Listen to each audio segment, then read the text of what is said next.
दौरे हज़ाब में कुछ सवाल हैं, क्यों हुकूमत को खुद का ख्याल है। चौक पे बिक रही हैं डिग्रियां, मेरी नौकरी के इश्तिहार हैं, ये भी कमाल है। मैं अवाम हूँ, क्यों ना आवाज उठाऊं मैं, हो जाए जो बात तो होता बवाल है। हल्की उर्दू ते हल्की डोगरी लहजे च है, क्योंकि रियासती जुबान है। हूँ किच भी बढ़िया, ये देश ये मिट्टी की मेरी पहचान है। ओ अच्छा चलता हूँ, दुआओं में याद रखना, मेरे जिक्र का जुबां पे सवाल रखना। नहीं, अभी मेरे को थोड़े दिन पहले एक सियासी पार्टी से ऑफर आया था। आया था? हमारी, हाँ आया था। क्या बात है? आरजे बनने से पहले कि आप हमारे साथ आ जाएं, आप अच्छा मोटिवेट कर लेते हैं। भाभी पानी पिलाना है गिलास। हाँ भाभी का छोटी, चलो खैर छोड़ो, यार, अगर जानबूझ के मैंने पूछा है क्योंकि जिसका नाम नहीं ना लोगे जिसका वो नाम नहीं, बताएगा। आज मेरे को मार पड़ने वाली है, तो कल मैं वैसे भी लाल पीला दिखने वाला हूँ आप लोग। अब उसके बाद मैं थिएटर वगैरह करना शुरू कर दिया, तो उनके स्टूडियो में जाना हुआ, तो उनके साथ इंटरव्यू वगैरह हुआ, तो उन्होंने मेरे को पूछा यार कि तुम्हें यानी कहीं देखा है। मैंने कहा हाँ जरूर देखा। वही है जिन्होंने शायद मेरा फॉर्म फाड़ के फेंक दिया था। हर पल खामोश में रहता हूँ, बिन पिए मदहोश में रहता हूँ, एक पागल सा मैं शायर हूँ, बिन वजह अफसोस में रहता हूँ। नमस्कार, मेरा नाम सौरभ कल्याण और गज़ल गीत और बातचीत के इस अगले एपिसोड में आपका स्वागत है। और एक शायर जो होता है ना, जैसे कि मैंने शुरुआत में कहा, बिन वजह अफसोस में रहता है, मदहोश में मतलब रहता है, कुछ अपने ख्यालों में डूबा रहता है। और हमारे इस खास सीरीज़ की एक कोशिश ही है कि अलग अलग शायरों को बुला के एक शायर को समझने की कोशिश है। और आज मेरे साथ हैं आर्यन जी, शुक्रिया। और इनको भी समझने की कोशिश करेंगे। टॉप एफएम में आरजे भी हैं ये साथ ही साथ। सो आर्यन, सबसे पहले स्वागत करना चाहूँगा बकरोल टीवी में। बहुत शुक्रिया। सो सबसे आपने मुझे यहाँ पे इनवाइट किया। तो सबसे पहले यही पूछना चाहूँगा, कितना टाइम हो गया लिखते हुए? तकरीबन 2 साल हो गए मुझे लिखते हुए। 2 साल ही? जी। तो 2 साल में पीएचडी कर ली होंगी, बहुत अच्छा लिखते हो आप। नहीं, पीएचडी करने के लिए ये था कि सोसाइटी में इतना कुछ चल रहा है कि उससे देख के मैंने लिखना शुरू किया। हाँ। तो मतलब कोई इश्क मोहब्बत वगैरह नहीं थी, सोसाइटी का असर है?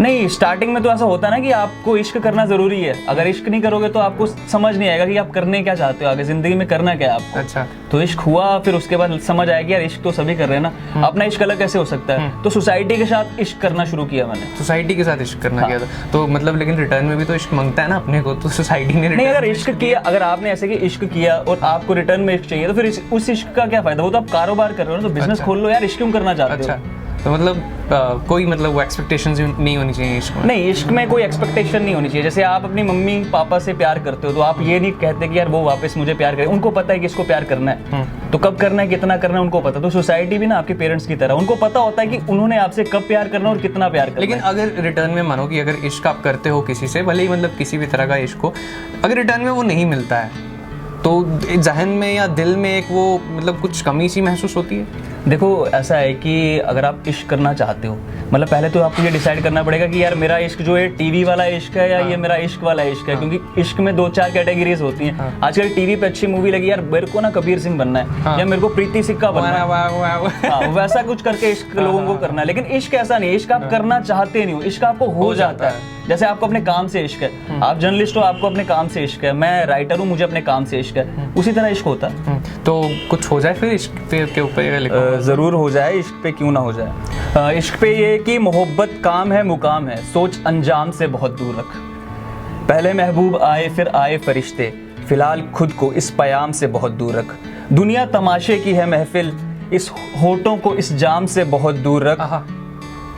सुबह होगी तो हिसाब होगा, फिलहाल खुद को इस शाम से बहुत दूर रख। क्या बात है, क्या बात है, बहुत खूबसूरत। तो आपने अपने होठों को जाम से दूर रखा या? फिलहाल कोशिश करता हूँ कि जाम से होंठ दूर ही रहे हैं, तो अच्छा है। पानी पी लेते हैं, उससे सेहत बनी रहती है। सेहत बनी रहती है, बिल्कुल। लेकिन आप मानते हैं कि मतलब शायर जितने भी हमने कहानियां सुनी हैं या किस्से सुने हैं, तो शायर की जिंदगी में शराब का या मतलब एक वो रहता है किरदार या कुछ नहीं रहता? देखो, जो जिंदगी से दुखी शायर हैं, तो मेरे को लगता है कि उनको शराब पीनी चाहिए। लेकिन जो जिंदगी से खुश है, आप दूसरों को इंस्पायर करना चाहते हो, तो आपको इन चीजों से दूर रहना है। क्योंकि मेरे को लगता है कि मदहोशी में आप चीज अच्छे से नहीं समझ पाते। आपको चीज समझने के लिए होश में रहना बहुत जरूरी है। तो लेकिन आप आरजे हैं अभी, है ना? टॉप, कितना टाइम हो गया आपको? अभी रिसेंटली मैंने ज्वाइन किया और आज मेरे को शायद तकरीबन 1.5 महीना हो गया एज ए आरजे जॉब करते हुए। तो ये कहाँ की तरफ मतलब मुड़ गए आप आरजे की तरफ? आरजे में शुरू से बनना चाहता है। तकरीबन 2010 में मैंने पहली बार आरजे का ऑडिशन दिया था। तो जब मैंने आरजे का ऑडिशन दिया था, तब मुझे लगा कि यार मैं आरजे बन सकता हूँ, क्योंकि आप पहले से डिसाइड कर लेते हो कि हाँ ये काम करना और मैं कर सकता हूँ। तो मैंने आरजे का ऑडिशन दिया, लेकिन वहाँ पे कुछ हुआ नहीं। तो वहाँ पे जो ऑडिशन ले रहा था उसने क्या किया, मेरा फॉर्म फाड़ के फेंक दिया। फाड़ दिया? उसको अच्छा लगा। फिर वो ठुकरा के मेरा प्यार मेरा इंतकाम, हाँ, वो ठुकरा के मेरा प्यार। तो लेकिन ऐसा हुआ कि उसने फाड़ के फेंका और उसने मेरे को बताया कि मैंने तुम्हारा फॉर्म फाड़ के फेंक दिया। तो मैंने उसको कभी पूछा नहीं कि फाड़ा क्यों। एक बार क्या हुआ कि अब उसके बाद मैं थिएटर वगैरह करना शुरू कर दिया, तो उनके स्टूडियो में जाना हुआ, तो उनके साथ इंटरव्यू वगैरह हुआ, तो उन्होंने मेरे को पूछा यार कि तुम्हें यानी कहीं देखा है। मैंने कहा हाँ जरूर देखा, वही है जिन्होंने शायद मेरा फॉर्म फाड़ के फेंक दिया था। अच्छा, मिले वो? हाँ वो मिले, ऑब्वियसली मिले। तो वो कहते अच्छा ऐसा मैंने किया था। उनको याद भी नहीं, क्योंकि महान लोग हैं, छोटी मोटी बातें भूल जाते हैं। उसके बाद मैंने राइटिंग शुरू की। उसके बाद डिसाइडेड नहीं था कि यार आरजे बनना, लेकिन मैं इतना चाहता था कि मैं अपनी राइटिंग से सोसाइटी में कुछ चेंजेस ला सकूं। फिर आरजे का ऑडिशन हुआ यहाँ पे, और मैंने आरजे का ऑडिशन दिया और क्रैक हो गया। तो तब से आरजे, और मेरे को लगता है कि ये बेस्ट प्लेटफॉर्म है, यहाँ से मैं लोगों तक अपनी बात अच्छे से पहुँचा सकता हूँ और लोगों की बात भी लोगों तक अच्छे से पहुँचा सकता हूँ। तो अभी मतलब सेटिस्फाइड हो लाइफ से? मैं लाइफ से हमेशा सेटिस्फाइड रहा। मैं मुश्किल दौर में भी लाइफ से सेटिस्फाइड ही रहा, क्योंकि सेटिस्फेक्शन होना बहुत ज़रूरी है। मैंने एक किसी से पूछा था, मैं कहीं भी कुछ भी काम करता हूँ ना, तो मैं लोगों से एक सवाल ज़रूर पूछता हूँ कि यार आप ये काम जो कर रहे हैं वो करना क्यों चाहते हैं। तो उनके जवाब रहते हैं कि अच्छा लगता है। तो मैंने कहा सेटिस्फाइड हो ज़िंदगी में। तो उन्होंने कहा कि ज़िंदगी में सेटिस्फेक्शन कभी नहीं मिलती, लेकिन मुझे ऐसा लगता है कि यार आपको सेटिस्फाइड होना चाहिए। आपको गम में भी सेटिस्फाइड होना चाहिए और खुशियों में सेटिस्फाइड होना चाहिए।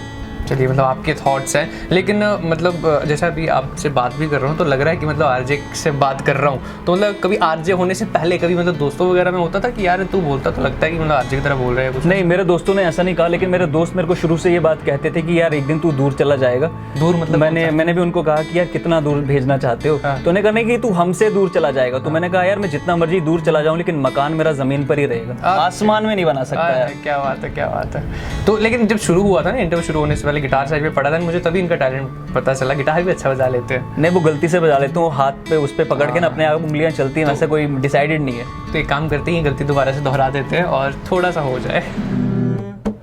वो अच्छा चलता हूँ, दुआओं में याद रखना, मेरे जिक्र का जुबां पे सवार रखना, दिल के संदूकों में मेरे अच्छे काम रखना, चिट्ठी तारों पे भी मेरा तू बयान रखना, अंधेरा तेरा मैंने ले लिया, मेरा उजला सितारा तेरे नाम किया, चन्ना मेरे या चन्ना मेरे या चन्ना मेरे या बेलिया, ओ भैया चन्ना मेरे या चन्ना मेरे या चन्ना मेरे या बेलिया। क्या बात है, क्या बात है। बहुत बुरा था ये, और मुझे बहुत लग रहा अच्छा है था। तुम्हारे कानों से ना खून निकलता हुआ दिख रहा है। ये देखो साइड पे निकल रहा है। मैं कहता हूँ पीछे से जुनून आ जाए, इतना अच्छा गाया आपने। लेकिन सीरियसली मतलब गिटार भी बजा लेते हो, लिखते भी हो, और तकरीबन आज तुमने मुझे कहा है गिटार बजाने के लिए, और मैंने शायद 2 साल के बाद गिटार पकड़ा होगा आज। देख रहे हो 2 साल बाद अचानक से बजाया, तब इतना अच्छा लौंडा और बहुत बुरा बजाया, मुझे मालूम है। इसके कानों से खून आ रहा है और ये टपक रहा है खून। लाल देख रहे हो? नहीं, लेकिन और कोई टैलेंट है छुपा हुआ जो मतलब पता नहीं हमें? नहीं, फिलहाल तो मुझे पता है, खुद भी नहीं पता कि यार कौन सा टैलेंट है। मैं लेकिन खाना अच्छा बना लेता हूँ। अभी हमारे पास वो वाला सिस्टम नहीं, तो मैं बता दूंगा तो मैं खाना अच्छा बना लेता हूँ। यहाँ पे बनवा नहीं सकते, वो चक्कर वो है। और मैं सो भी बहुत अच्छा सकता हूँ, शाम को सोता हूँ और सुबह उठता हूँ। वो तो सबके पास टैलेंट है ही। लेकिन भद्रवाह से हैं आप, राइट? हाँ, मैं भद्रवाह से हूँ। तो मतलब स्टडीज़ वगैरह कहाँ से हुई, कहाँ से? स्टडीज स्टार्टिंग में स्टडीज रणवीर स्कूल से, फिर उसके बाद SRML कॉलेज से, उसके बाद जम्मू यूनिवर्सिटी से, फिर थोड़ा बहुत टेक्निकल आगे पीछे, फिर उसके बाद फाइनली अब यहाँ पे। तो आपकी ना मैंने एक वीडियो देखी थी शायद से, डोगरी में आपने कुछ कहा था, बहुत ज़्यादा वायरल हुई थी, वो कुछ पोइट्री थी। हाँ, वो डोगरी में एक पोइट्री थी मेरी कि ऐसा है ना कि हम भद्रवाही हैं और हम जहाँ जाते हैं तो उस माहौल को अपना समझने की कोशिश करते हैं, और हमें लगता है कि वो माहौल अपना है। तो डोगरी में मैंने लिखा था कि हल्की उर्दू ते हल्की डोगरी लहजे है, क्योंकि रियासती जुबान है, किच भी बनिया ये देश ये मिट्टी की मेरी पहचान है।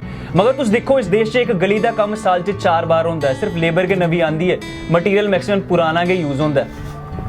क्या बात? इस तरह की इसमें मैंने थोड़ी बहुत लाइन्स जो थी वो यूज़ करने की कोशिश की थी, और मैंने ये जो मेरे को लगा कि सोसाइटी में क्या है और क्या लोगों तक पहुंचाना चाहिए, तो मैंने वही बात बताने की कोशिश की थी। नहीं, लेकिन बहुत अच्छा, और डोगरी में भी मतलब आप अच्छा खासा बोल लेते हैं। हाँ, मैं काफ़ी देर से जम्मू में हूँ, तो इस वजह से मेरे को डोगरी आती है। ऐसा है कि हम भद्रवाहियों का क्या होता है कि हमको ना भद्रवाही, वैसे मैं भी भद्रवाही हूँ। हाँ, ये सौरभ भी भद्रवाही है, शायद आपको पता नहीं होगा। हम भद्रवाइयों को क्या रहता है कि हम भद्रवाइयों को ना बचपन में मम्मियाँ हिंदी बाद में सिखाती हैं, पहले भद्रवाई सिखाती हैं, वो भी थप्पड़ मार मार के, और इस तरफ का थोड़ा हुआ होगा ये मम्मी ने थप्पड़ मार मार के किया हुआ है। उसके बाद हिंदी तो नेचुरल है कि स्कूल कॉलेजेस में यही बोली जाती है, तो हमें यही आती है।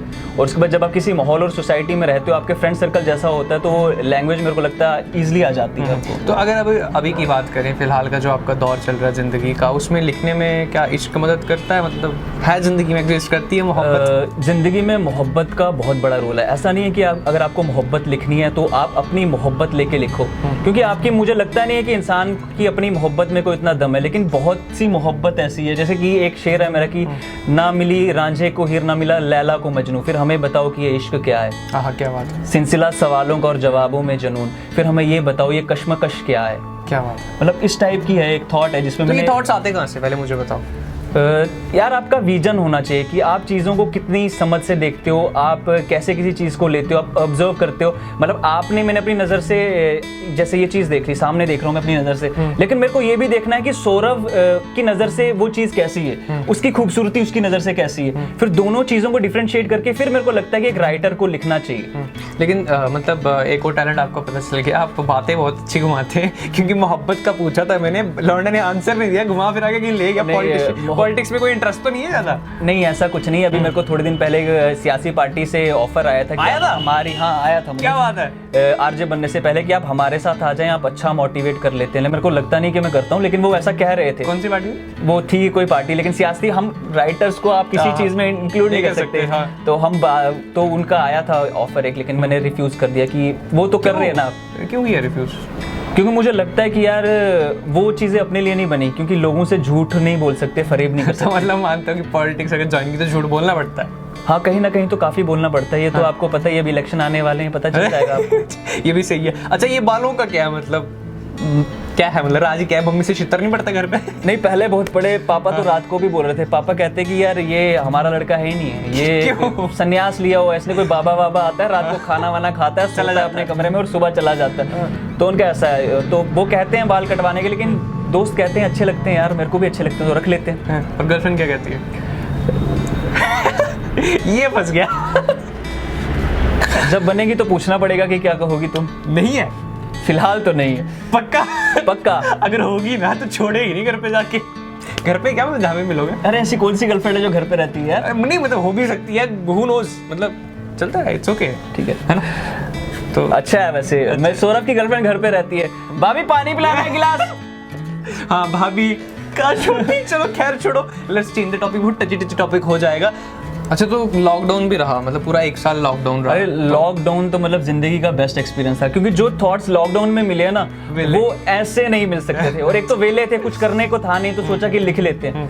तो लॉकडाउन में मैंने एक लिखा था, दौरे हज़ाब में कुछ सवाल हैं, क्यों हुकूमत को खुद का ख्याल है, चौक पे बिक रही हैं डिग्रियां मेरी, नौकरी के इश्तिहार हैं, ये भी कमाल है। मैं अवाम हूँ, क्यों ना आवाज उठाऊं मैं, हो जाए जो बात तो होता बवाल है, शोर ने दबा दी है खामोशी मेरी, 4G के पैसे पे 2G मिसाल है। क्या बात है। तो ये लॉकडाउन में लिखी, तो दिल से निकली होगी। 4G और 2G वाली नहीं मिल रहा था ना, तो लिख लेते हैं हम कभी कभी, गलती से ऐसा हो जाता है। नहीं, लेकिन वो जो 2G वाली स्पीड थी, उससे वो जो मतलब एक स्थिरता आई क्या जिंदगी में वापस, मतलब एक वो नॉस्टैल्जिया टाइप जब नोकिया के फोन पे यूज, क्योंकि मुझे आया था। 2G चल रहा था क्या? हाँ 2G चल रहा था ना, 4G तो बंद था। कब चल रहा था ये? हम तो जहाँ रहते वहाँ तो सिग्नल ही नहीं था। तो हमें तो पता ही नहीं है 2G चल रहा था। जब 4G चला तो तब अब जाके थोड़ी बहुत 2G 3G वाली फीलिंग आती है, लेकिन चल 4G रहा है। हाँ बिल्कुल बिल्कुल। अच्छा, अभी प्रेजेंटली अगर बात करें तो आपकी क्लोज फ्रेंड्स कौन है? मेरे बहुत सारे क्लोज फ्रेंड्स हैं यार, तुम भी मेरे क्लोज फ्रेंड हो भाई। 2 दिन हुए बात करते, झूठ ना बोलो। जितनी जल्दी बन जाए तो उतना अच्छा है। क्या बात है, हाथ मिलाओ इसी बात। Thank you. क्लोज फ्रेंड्स में मेरी आभा है, मेरी बेस्ट फ्रेंड, और 8-9 सालों से मेरी फ्रेंड है। उसके बाद सुमिता मेरा बेस्ट फ्रेंड, और वो भी 8-10 सालों से मेरा फ्रेंड है। उसका बहुत सारे दोस्त हैं, साहिल है, शिव भाई हैं, चीनू है, रिपल है, बादशाह है, सन्नत है, सारे मतलब बहुत सारे हैं। बंटी है, अब्बू है। अब मैं कितनों के नाम गिनाऊं यार? अगर जानबूझ के मैंने पूछा है, क्योंकि जिसका नाम नहीं ना लोगे, जिसका नाम नहीं, आज मेरे को मार पड़ने वाली है, तो कल मैं वैसे भी लाल पीला दिखने वाला हूँ आप लोगों को। तो मतलब पक्का है कि फंसा दिया सौरभ तुमने। तो जानबूझ के पूछा था मैंने। अपने को क्या चाहिए? अपने को टच करनी है, मतलब ठीक है चलता है। तुम्हें भी टच करनी है? नहीं मतलब ऐसे मजा आता है टांग लेग पुलिंग करने में, है तो होना चाहिए। आपने नहीं मतलब आप करते हो कभी दोस्तों वगैरह की लेग पुलिंग? नहीं, वो तो अच्छा लगता है ना, वो तो हॉबी है हमारी, मतलब फेवरेट हॉबी टच करना ही है, उसके अलावा कुछ भी नहीं। कुछ भी नहीं। अच्छा, भद्रवाही में लिखा कभी कुछ? नहीं, भद्रवाही में मैंने लिखा तो कुछ नहीं, लेकिन मेरा भद्रवाही में लिखने का बहुत मन है। अभी मैंने रिसेंटली यूट्यूब पे एक राइटर को सुना, मूलराज करके उनका नाम है, और मेरा मन किया कि यार मैं ना इनको ट्रिब्यूट दूं, मतलब मूलराज बहुत अच्छे सिंगर हैं, लेकिन उनकी मैं राइटिंग देखी और काफी अल्टीमेट लिखा था उन्होंने। उनका एक थॉट था कि वो कहीं पे जाते हैं, वहां पे एक मंदिर में उन वो पुजारियों की हालत देखते हैं और कहते हैं कि यार ये भेड़ू काट दिया यहाँ पे, और भेड़ू की सिर मंदिर में रखा, और कहा कि यार पुजारी को कह रहे हैं कि देखना, ध्यान रखना कहीं भेड़ू के उसको सर को कुत्ते ना पड़ जाएं। मतलब उनका इस तरफ का थॉट था, एक अलग सा, तो मेरे को वो काफी अच्छा लगा, और मैं कोशिश करूंगा कि यार मैं कुछ भद्रवाही में अच्छा सा लिख सकूं। तो मतलब मानते हैं कि अपनी मदर टंग को मतलब रखना चाहिए, रिजर्व लिखना चाहिए, या मतलब हम नहीं आगे बढ़ाएंगे? देखो हमारा, हाँ, मदर टंग को ऑब्वियसली आगे बढ़ाना चाहिए, लेकिन उससे पहले मैंने आपको एक लाइन सुनाई कि हल्की उर्दू ते हल्की डोगरी लहजे है, क्योंकि रियासती जुबान है वो किच भी बनी है, देश मिट्टी के मेरी पहचान है। तो उर्दू रियासत की एक लैंग्वेज थी, उर्दू जो कहीं गुम हो गई भीड़ में, क्योंकि हमने सबने क्या किया, अपना अपना घर बचाने के चक्कर में ना जो हमारा एरिया रकबा था हमने उसको भूल दिया। तो वो एक अलग बात है, अलग टॉपिक है, वो उस पर हम फिर किसी दिन बात करेंगे। अच्छा, कुछ दिन पहले गुजरात भी गए थे आप? हाँ, गुजरात गया, अच्छा लगा। कैसा एक्सपीरियंस था? गुजरात जाना अच्छा एक्सपीरियंस था, और मैं आपको बता दूं कि इससे पहले मैं बाई एयर ट्रैवल नहीं किया था मैंने। तो जॉब की वजह से मेरे को ये चांस मिला, तो मैं गुजरात बाई एयर गया, और वहाँ पे काफ़ी अच्छा लगा। और नए माहौल में आप जाते हो तो काफ़ी चीज़ें सीखने को मिलती है, नए दोस्त बनते हैं। दोस्त भी बने? हाँ, दोस्त बने, लड़के बने। अब लड़कियों के बारे में मत पूछना, क्योंकि मैं बताऊंगा भी नहीं। मैंने दोस्त कहा। हाँ, अच्छी अच्छा, बताऊंगा नहीं मतलब बनी? हाँ, बनी तभी तो नहीं बताऊंगा। अच्छा, तो क्या गुजराती में कोई वार्तालाप हुआ? केम छो, मजा में छो? हाँ, एक गुजरात की आरजे, टॉप आरजे सलोनी, और उसने मेरे को कुछ गुजराती में बोलने को कहा, और मैंने बोला भी वो, और बोला क्या मुझे अभी तक नहीं पता, और मैंने उससे पूछा भी नहीं, क्योंकि थोड़ा सब जल्दी में हो गया। तो क्या था, कुछ याद है? चौथी आया, कुछ ऐसे का, चौथी आया, कुछ इस तरह के वर्ड्स like हाँ, अच्छे। तो मतलब मैं एक्चुअली मेरे पूछने का मतलब ये था कि गुजरात भी गए, मतलब घूम के आए, तो लेकिन एक जो राइटर होता है ना, तो सारी चीज़ें ऑब्जर्व होती है, कुछ ना कुछ मतलब निकल जाता है, ऐसी चीज़ जो मतलब स्ट्राइक करती है। मैं गुजरात गया तो गुजरात में मैंने अपने होटल के रूम में, जिस होटल में हम स्टे कर रहे थे, तो वहाँ पे मैंने रूम में एक थॉट आया मेरे दिमाग में, और मैंने लिखा कि मायूस अवाम देखूं या अपनी खुददारी देखूं, इस तरफ की मुफलसी देखूं या उस तरफ की बेरोजगारी देखूं, क्या बात, महबूब की सितमगारी देखूं या कुदरत की बीमारी देखूं, दागे दिल देखूं या जख्म सरकारी देखूं। क्या बात है, क्या बात है। और इसकी आखिरी लाइन है कि कांधों पे बोझ भारी देखूं या किसी फनकार की फनकारी देखूं, मुसीबत में लाचारी देखूं या दोस्तों की दुश्वारी देखूं। क्या बात है। तो ये क्या देखकर थॉट आया था दिमाग में? यार, जब आप ट्रैवल करते हो ना, तो आप सिर्फ ऊंची चीजें चलती हैं आपके दिमाग में, आप सिर्फ ऊंची इमारतें नहीं देखते, आप ये देखते हो कि नीचे की जमीन पे जो लोग रहते हैं ये कैसे रह रहे हैं। तो दोनों को कंबाइन करके ही मेरे को लगता है कि एक राइटर को लिखना चाहिए। ऐसा नहीं कि आप शान और शौकत दिखा रहे हो और आप जमीन के लोगों को भूल गए हो। सही बात है, लेकिन फर्स्ट टाइम मतलब फ्लाइट में गए तो लगा कि अब मैं आसमान में पहुंच गया हूँ। यार मेरे को तो, तुम कभी पार्टनर की बस में बैठे हो? हाँ, बैठा हूँ। तो वो मेरे को लगा, हाँ, बिल्कुल जम्मू से जैसे बस पार्टनर जा रही है यार। अब मेरे को मतलब जहाज में चढ़ के मेरे को जहाज वाली फीलिंग लेनी यार कि जहाज में बैठे और वो खड़ खड़ खड़ मैं कहा नाइस, ऐसा होता है। क्या बात है। तो एयर होस्टेस नहीं आई कुछ पूछने मांगने? वो एक जब अब थोड़ा फ्लैशबैक में जाते, एक टाइम होता था कि जब एयर होस्टेस ना वो अच्छे कपड़ों में आती थी और आप देखते तो आपको आंखों को सुकून मिलता, ठंडक मिलती थी। अभी नहीं, क्योंकि वो हम शादीशुदा नहीं, हम ये बात समझ ये कुछ निकलने वाला था। हाँ, शादीशुदा नहीं है, लेकिन हम ये बात समझ सकते हैं कि हमें सुकून मिलता है। हाँ। लेकिन अब क्या हो गया, कुर्ते पजामे उनको इशू कर दिए और वो पूरी कोविड के चक्कर में आंखों का सुकून भी छिन गया। कुर्ते पजामे में रहती हैं, चेहरा ढका रहता, पता नहीं कि सामने वाली खूबसूरत है या नहीं। सही बात है। और एक शायर को खूबसूरती चाहिए लिखने के लिए कुछ ना कुछ, है ना? हाँ, ये वाली नहीं चाहिए जिसकी तुम डिमांड नहीं, मैं नॉर्मल खूबसूरती की बात कर रहा हूँ यार। खूबसूरती मतलब कुछ चाहिए होता है ना इंस्पिरेशन लिखने के लिए। हाँ, ये वाली नहीं चाहिए। हाँ, ये वाली नहीं चाहिए। अच्छा, जो वाली मतलब चाहिए थी आपको, जिसको सोचकर आपने कुछ लिखा है, वैसी वाली खूबसूरती, वो कुछ सुना दे। मैंने जब मैंने स्टार्टिंग में राइटिंग शुरू की ना, तब मेरे को लगा कि मैं शायरी नहीं कर रहा, मैं तुकबंदी कर रहा हूँ। और आज भी मेरे को बहुत सारे राइटरों की शायरी पढ़ के ना ये समझ आता है, ये मतलब आज भी मेरे को बहुत सारे राइटरों को पढ़ के ये लगता है कि यार आखिर इन पंक्तियों में शायर कहना क्या चाहते थे। मतलब समझ ही नहीं आ रहा क्या लिख रहे हो, कि वो बाजार गई थी, वो खीरे लेने गई, फिर हम शाम को मार्केट में मिले। मतलब इस टाइप की भी शायरियां आजकल हो रही हैं। तो उस टाइम पे भी मैंने एक ऐसी शायरी लिखी थी कि भूल गया मैं। मेरे साथ भी यही होता है, जब भी मतलब कोई मौका होता है ना, कोई सुनाओ, मैं कहता हूँ हाँ मैंने इस टॉपिक पे लिखा हुआ है, बहुत अच्छा है, मैं सुनाऊंगा, और सुना रहा हूँ, कहाँ गया दिमाग में, मतलब भूल जाता ही है। होता है, हर किसी के साथ होता है। नहीं, मेरे साथ मैं अच्छी चीजें नहीं भूलता, मैं बुरी चीजें भूलने की कोशिश करता हूँ, इसलिए मैं भूल गया। ये बुरा था क्या? ये बहुत बुरा था यार, तुकबंदी। कोई बात नहीं, सुना दो, तब भी सुन लेंगे हम। एक शायरी लिखी थी उस टाइम कि सब भूल सकता हूँ साहब पर उन हसीन लम्हों की बारिश कैसे भुला दूं जो उसकी आंख से गिरी थी कभी मेरे लिए। खुश थी वो बहुत जब साथ मेरे थी, खुश तो आज भी होगी वो बहुत क्योंकि दर्द मैंने ही लिए थे सारे उसके हिस्से के भी। जो दर्द का एहसास उसे भी होने दिया होता तो नहीं ला सकता था एक भी मुस्कान उसके चेहरे पे। खुशियाँ ही तो चाहिए थी मुझे तेरी जो मैंने तकलीफ लेकर तुझे दी है। तकलीफ किसी को भी नहीं चाहिए होती इश्क में जो मैंने ली है, मगर फिर भी मैं लबों से कह दूं कि मुझे तुझसे मोहब्बत नहीं है और मैंने तेरी सारी यादें मिटा दी हैं, तो उसे सच्ची समझ लेना क्योंकि हम तुम्हारी बारिश के राजदार आज भी हैं। क्या बात है, क्या बात है, बहुत खूबसूरत। तो ये मैंने पहला लिखा था ये। तब भी मतलब थॉट प्रोसेस तब से बहुत अच्छा था आपका। अब ऐसा तो तुम कह सकते हो ना, मैं खुद को नहीं कह सकता। ये पहले बताओ ये याद इतना सारा कैसे रह जाता है? यार ऐसा है कि खुद की ना शायरी 20-25 बार पढ़नी पड़ती है, यार इसमें और क्या एडिट हो सकता है और क्या चेंजेस हो सकते हैं, इसमें कौन सी ऐसी लाइन है जो नहीं चाहिए मुझे, तो उस प्रोसेस में याद हो जाता है। आज तक कभी ऐसा हुआ कि कुछ लिखा हुआ अभी तक का फेवरेट हो आपको कि यार ये मेरा बेस्ट है? मेरी फेवरेट है, जो मेरी फेवरेट है वो ये है कि मैंने मेरी सोच को तुम्हारे जहन से बहुत दूर देखा है। मैंने इश्क देखा है, तुमने सिर्फ आशिक देखा है। और जुस्तजू मंजिल की है नाची जख्म को जार जार रखा है। हमने खाकर ठोकर जमाने से जमाने पे एतबार रखा है। क्या बात है, क्या बात है। तो ये मुझे लगता है कि ये मेरी फेवरेट शायरी है। जमाने से ठोकर खा खाकर जमाने पे एतबार रखा है। इसी से मिलती जुलती एक बार मैंने शेर लिखा था, पता नहीं क्या लिखा था, मुझे याद आ गया, पता नहीं क्यों। तो मैं सुनाता हूँ कि सफ़र में तन्हा चलकर खुद से लड़ना सिखा दिया, इस ज़माने ने दर्द देकर भी मुझे आगे बढ़ना सिखा दिया। क्या बात। डरता था मुझसे पीठ पीछे करता था जो मेरी बातें, इत्तेफाक तो देखो कि आज उसी कायर ज़माने ने मुझे शायर बना दिया। क्या बात है, बहुत मुझे ऐसे लगता है कि सौरभ तुमने भी ना काफ़ी कुछ लिखा हुआ है, तुम्हारी 2-4 डायरी अंदर पड़ी होंगी भाभी के पास है ना? हाय राम, काश भाभी होती, आपकी में भी यही दुआ करता हूँ। लेकिन यार लड़का बहुत सिंगल है, तो कहीं मिलता है कोई रिश्ता तो इनके लिए बताओ यार। कतई सिंगल है, बहुत ही सिंगल है, मतलब पिछले पता नहीं कितने सालों से सिंगल है। बचपन से कभी रही नहीं, बचपन से सिंगल है यार। सोचो कुछ please. Craving for love.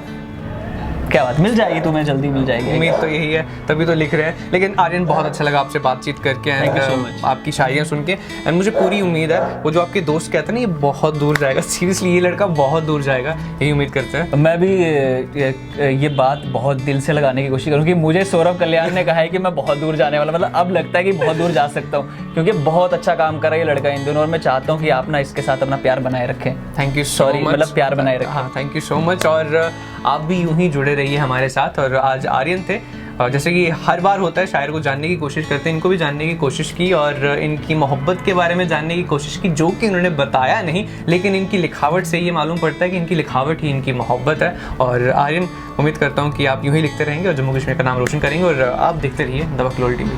CBSE affiliated MV international school Thandi Khui में नर्सरी से 12वीं कक्षा की एडमिशन खुल चुकी है। अगर आप चाहते हैं कि आपका बच्चा ब्रिटिश, अमेरिकी और कोरियाई international exchange programs, NCC, Byju's, Tata, robotics इत्यादि में भाग ले तो 12 नेशनल अवार्ड्स और ब्रिटिश काउंसिल के इंटरनेशनल स्कूल अवार्ड से सम्मानित एमवी इंटरनेशनल स्कूल आपके बच्चे के लिए है बेस्ट चॉइस। प्री नर्सरी से UKG के स्टूडेंट्स के लिए स्कूल की प्रेप विंग में सभी आधुनिक फैसिलिटीज हैं। तो एमवी इंटरनेशनल स्कूल में आइए और अपने बच्चे के सुनहरे भविष्य की सीट बुक करवाइए। एडमिशन के लिए कुछ ही सीटें बची हैं। हमारी ट्रांसपोर्ट जम्मू, सांबा और कठुआ जिलों में उपलब्ध है। और हाँ, इस साल एडमिशन फीस भी नहीं है।